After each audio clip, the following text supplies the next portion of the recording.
Multi-shot prompting is what separates random AI output from true storytelling. To master it, you need to think like a film director. So I've gathered 20 essential scene shots, from standard wide shots to advanced techniques like the snorri cam and dirty over the shoulder, so you can control the AI camera and build professional scenes from scratch. So the first shot is extreme wide shot, and it is used to establish massive scale and isolation. So here is our first shot, let's look at it. So we have a dome research station. It obviously starts from a wide view. Nice. So now to make this scene much better, we'll be using multi-shots using this prompt that contains 4 different scenes. So the first scene is wide shot, then transitioning to the second shot, and then we have POV view through the window, and then transitioning to the fourth shot, which is once again wide shot of the environment here. Nice, so let's look at the full.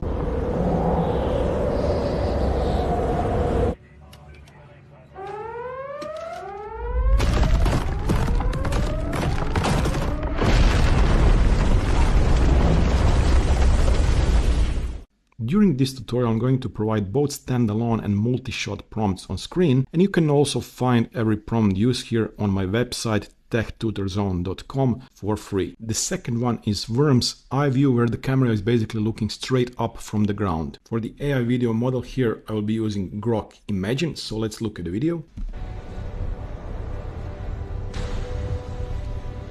Nice, so you see the camera is kind of on the ground, so worm's eye view, and looking straight up. Very good video. Now we have something very similar, which is ground level shot. And basically, what is the difference? So worm's eye view is an extremely low camera angle looking straight up, and ground level view is also low but natural angle. So let's look at this video. You see, now the camera is still on the ground, but not looking up, looking kind of in the normal perspective. Often used in this kind of shots. Oh yeah.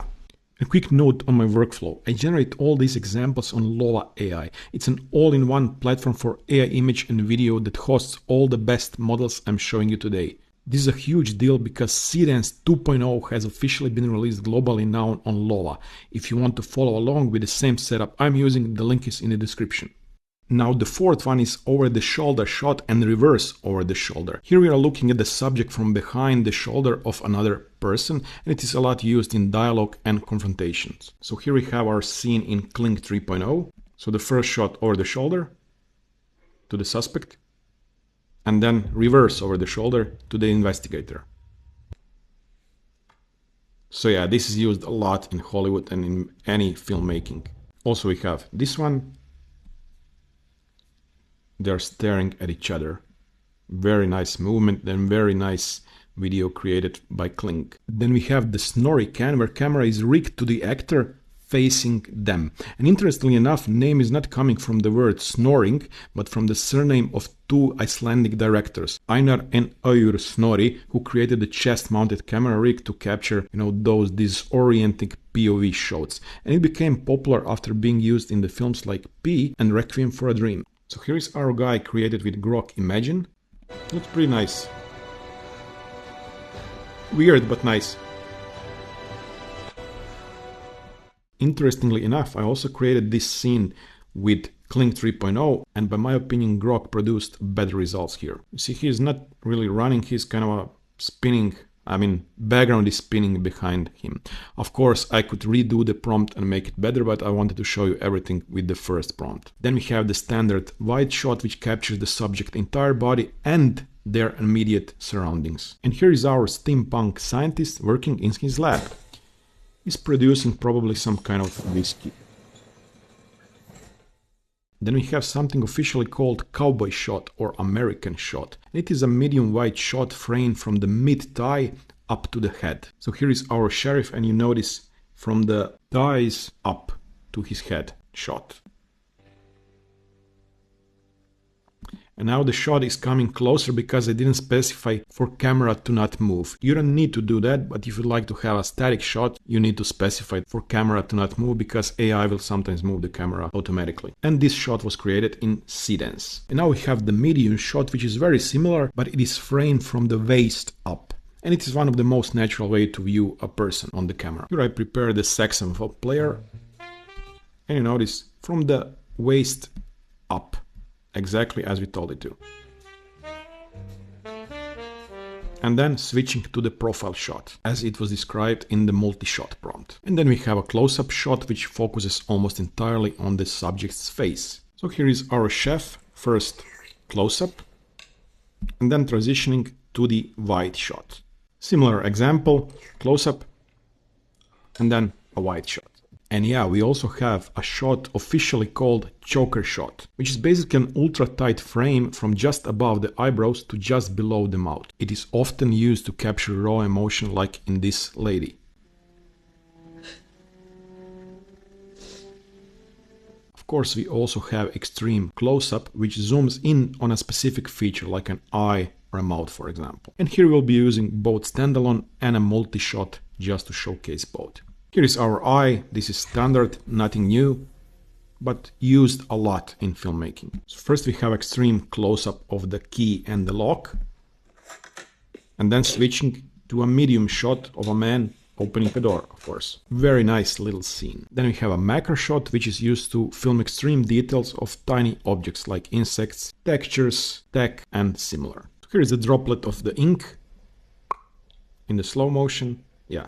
Nothing new here, but I need to mention that kind of shot also. Point of view shot is used a lot, and basically here the camera places the eyes of the character, kind of to put the audience directly in the shoes of the protagonist. Here our protagonist is the parachuter.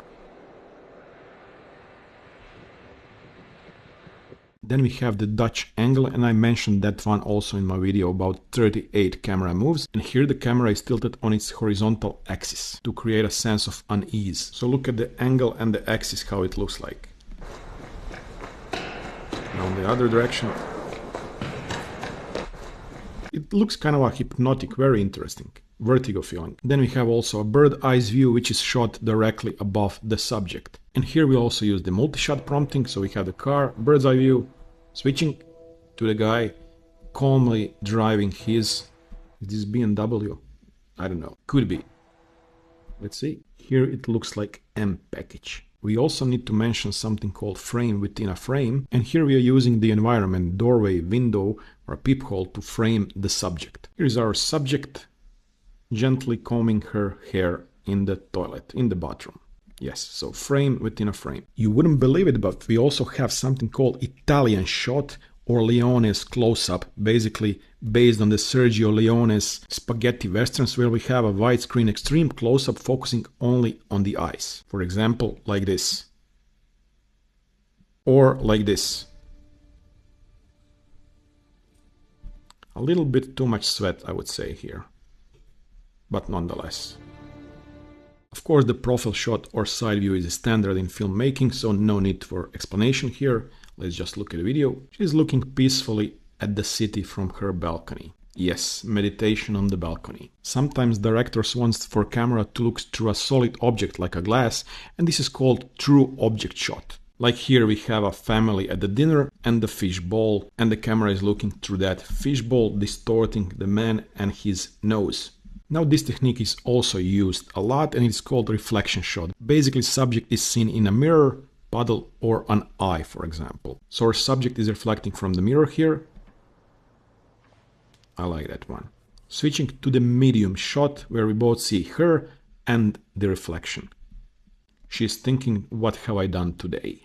And that's 20 shots to turn your AI generations into cinema. You can find every prompt we used today at techtuttorzone.com. And don't forget to check out Lova AI for all your generation needs. Thanks for watching, and go put this prompt to work. And I'll catch you in the next video.